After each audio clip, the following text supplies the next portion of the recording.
Hello and welcome to a video in which I explain how my first ever game jam, the Ludum 57 Compo, went. I found it to be quite cool. I had first heard about the competition over a decade ago, probably, from YouTube. And I saw recently that my friend is making games in this, so I decided that I should probably give it a go at some point. But I felt like I didn't have the necessary skills because I didn't know how to make music. However, another friend of me last year showed me a software to make music in, which is called Beatbox, which is online and quite easy to use. So once I knew how to use that, I was like, I'm gonna definitely do the game jam now. However, in October that year, I wasn't feeling 100%, so I decided to hold off until April 2025, which was when I eventually managed to do it. In preparation for the game jam, I had to think about which format I wanted to do, whether I wanted to actually do the compo, or if I wanted to do the jam. And I settled on doing the compo because I'm just one person doing this, and I thought this would also help me in terms of organization, learning that, and it means that I could have Monday off to play games and such rather than having to work on the game for 3 days, or at least feeling like I have to work on the game for 3 days. So that is why I decided to do the compo, even though it is a bit more tricky. For the game jam, I knew what tools I wanted to use for it before participating. For the programming and coding of the game, I'd use Godot 4.3. 4.4 was out by this time, but I hadn't ever used it before, so I wanted to stick with 4.3 just in case some little thing had changed in 4.4 which confused me and took a long time to debug. For the music, I'd use Beatbox. I did know of another one called Ultrabox by this point, but I hadn't really used it much, and for the game jam I just kind of wanted to make something simple enough, but decent too, so I decided to stick with Beatbox for that, because I'd used it more. For the sound effects, I just kind of made noises with my mouth and applied some effects to them in DaVinci Resolve, which is what I use to make these videos. I hadn't ever used these sound effect modifiers in DaVinci Resolve, or at least not that I can remember, so it was a good learning experience.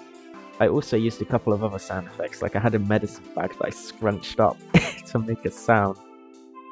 I did have to use Audacity though to convert some of the files from .wav to .org because they didn't work for some reason when porting them into the game. It might be because they're too short, I don't know.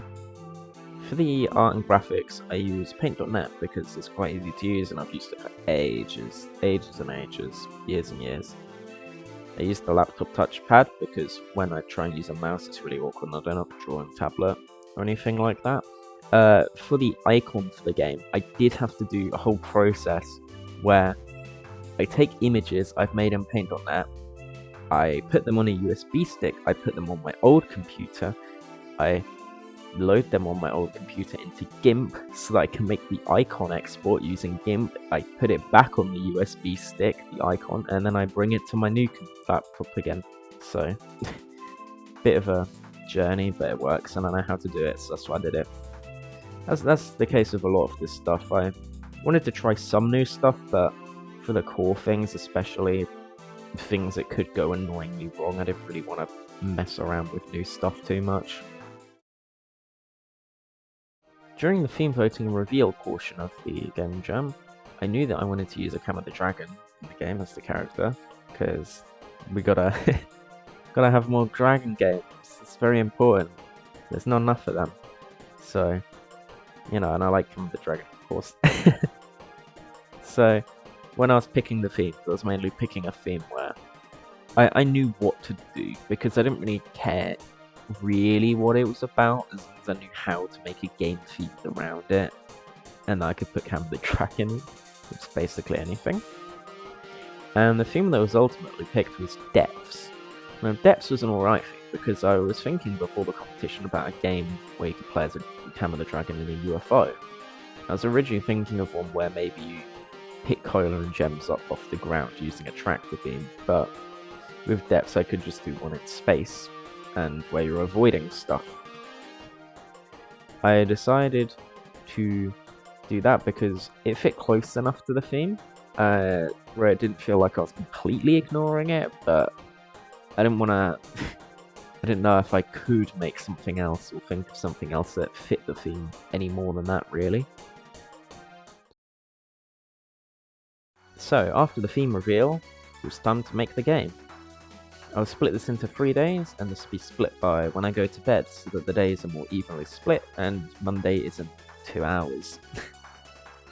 So, on the first day, so this will be right after the theme was revealed, I got the fundamentals of the game down and made a few very basic placeholder images for the player and obstacles, because I didn't want to make a lot of really detailed graphics and then the game hardly functions, or I realise I want the game to function in a different way, or want to make something bigger or smaller. Because I didn't want to overscope the project, because this was the first game jam, I just decided to make something really basic. Just obstacle avoidance game, not shooting, not anything. I briefly thought about having a win condition where you got far enough, but then that would require so much balancing to make sure that you can get to the end on most of them, and that the density was alright, and the curve of the gameplay was alright. But I just decided to keep it arcade style, where you avoid for as long as you can, get as many points as you can, because that's easier to implement, really. I decided to use circular hitboxes because these are easy to deal with rotation, so that I can rotate the objects to make it look cooler without actually changing anything to do with the hitbox. Now I could technically have it stays the same and have just the visual change, but then it would become desynced to the visual, or I can have it move along with the visual, but then the hitbox would be different. It would just be weird, so I thought having a circular hitbox just made sense, especially if there was some weird edge case I didn't really want to deal with.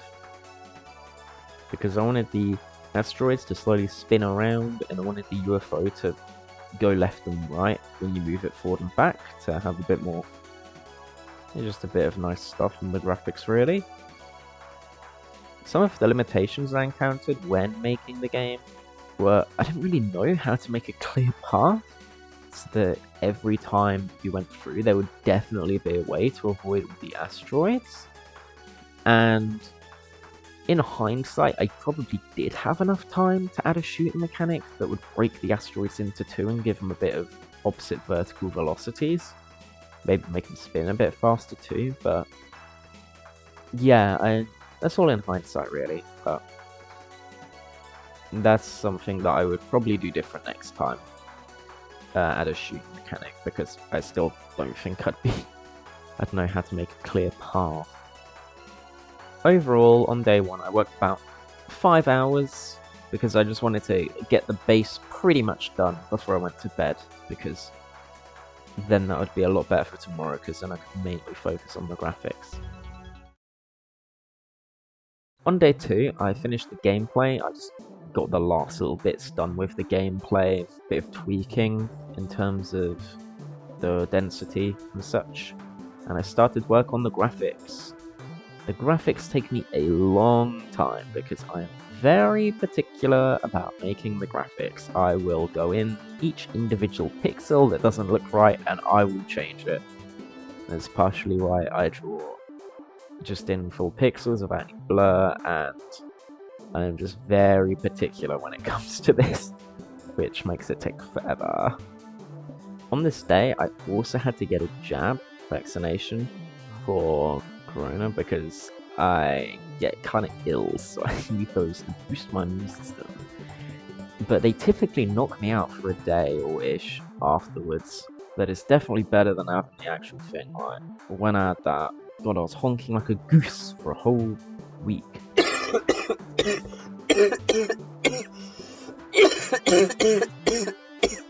It's not good, but yeah.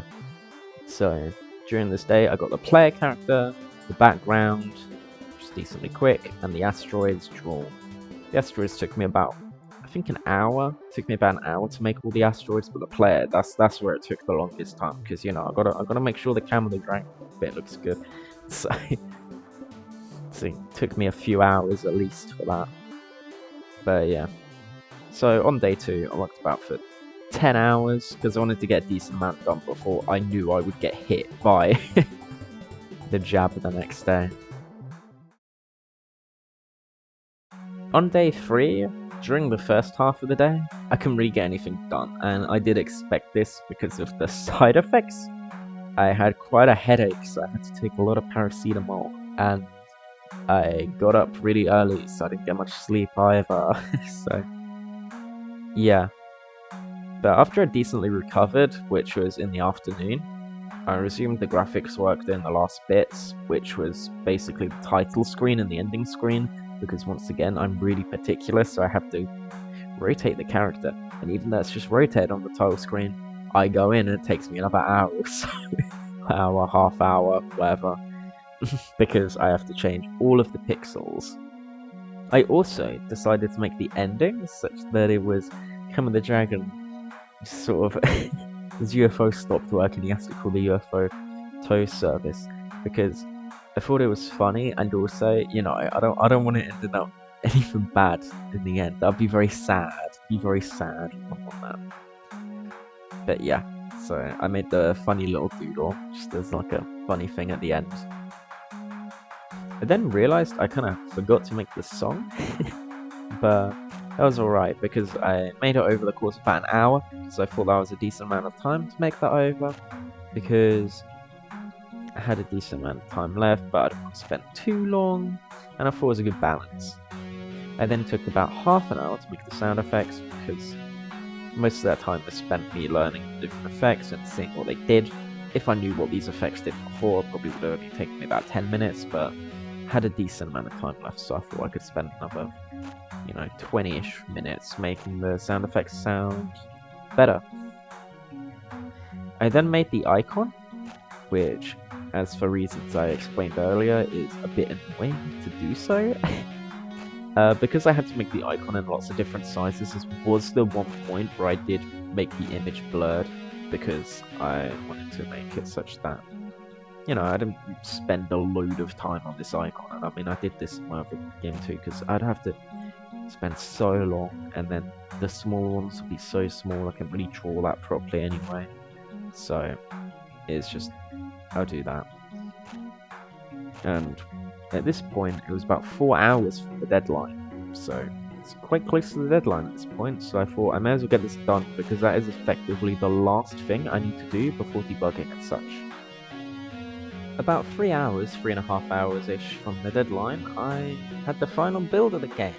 However, when I went to put this build on the web version, the custom font didn't work. It just showed up as a bunch of black rectangles, and I don't know why. I went and checked the way I did it before. I did it the same way.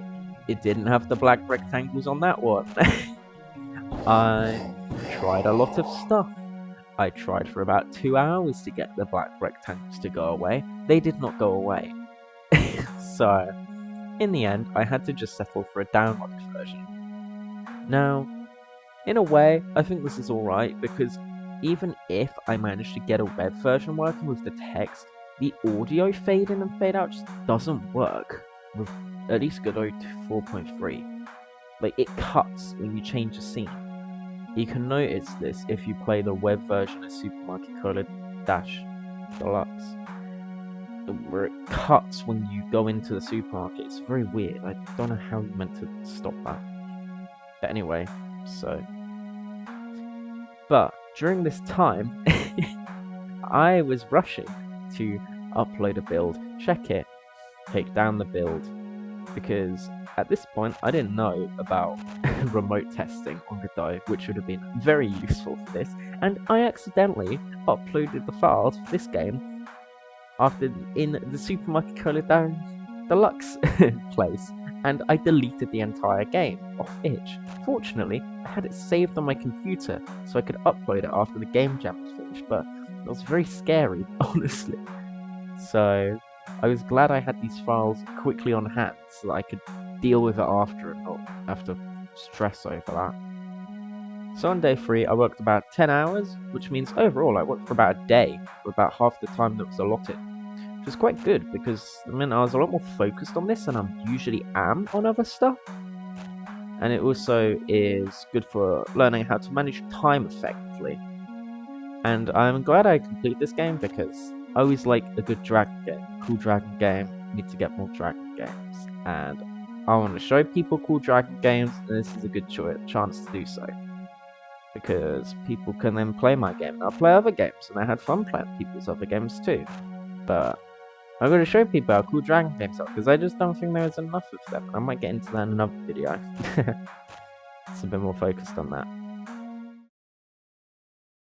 So then comes the post-jam, where there's feedback, and on my comments on the feedback, there was a lot of good feedback.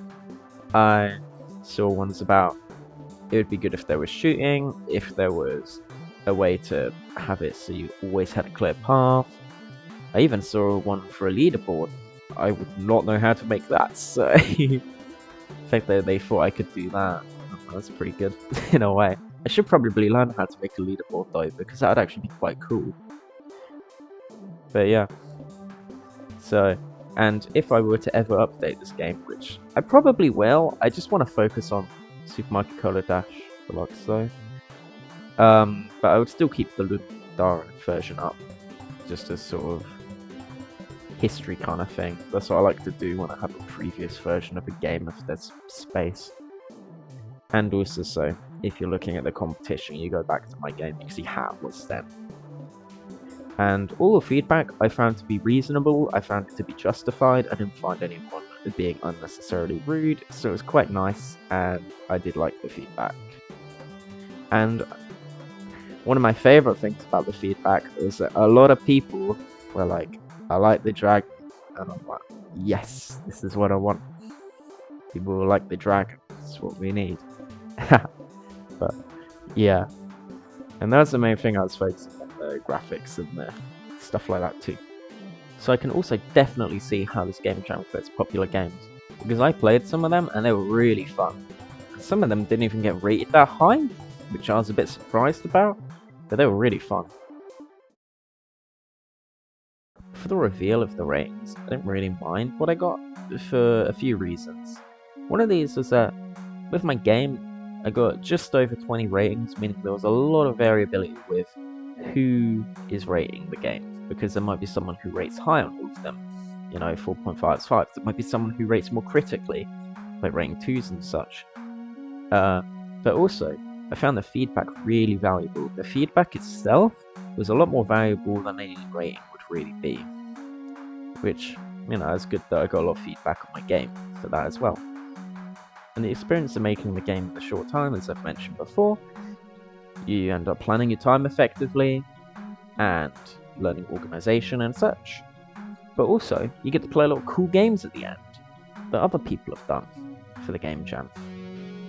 The main thing I wanted out of the ratings, my one thing, was that I wanted the graphics to be rated the highest, like at least the highest in terms of position, because that was the thing I spent the most time on, so I was kind of hoping for that. And when the ratings did come out, the graphics were indeed the highest, which is very nice to see. And I think I got decent placements considering it was my first ever game jam, especially in the graphics and audio department. I think audio is mainly because I played a few games that didn't really have audio, so but even still, I think it was pretty good. For the future of this game, I said that I'd make a video, it's the one you're watching right now, because it's good to have a video, so someone can just watch it. And I'll likely do another one of these game jams in the future. Don't know if we'll do it next time, depends if I'm alright to do it. Might do the jam format if there's other people who are working with me, I don't know. And I'll try and get another dragon in there, of course. Because I like to show how cool the dragon games are. But yeah, I would probably work on this game after I did stuff with Beta 2 of Super Mario Color Dash Deluxe. So yeah, that was my experience with my first game jam, Ludum 57 Compo format. And I thought it went pretty well. I did like it, I did enjoy it. I thought it was a good experience in multiple different ways. So it's very cool. And thanks for watching the video. Goodbye.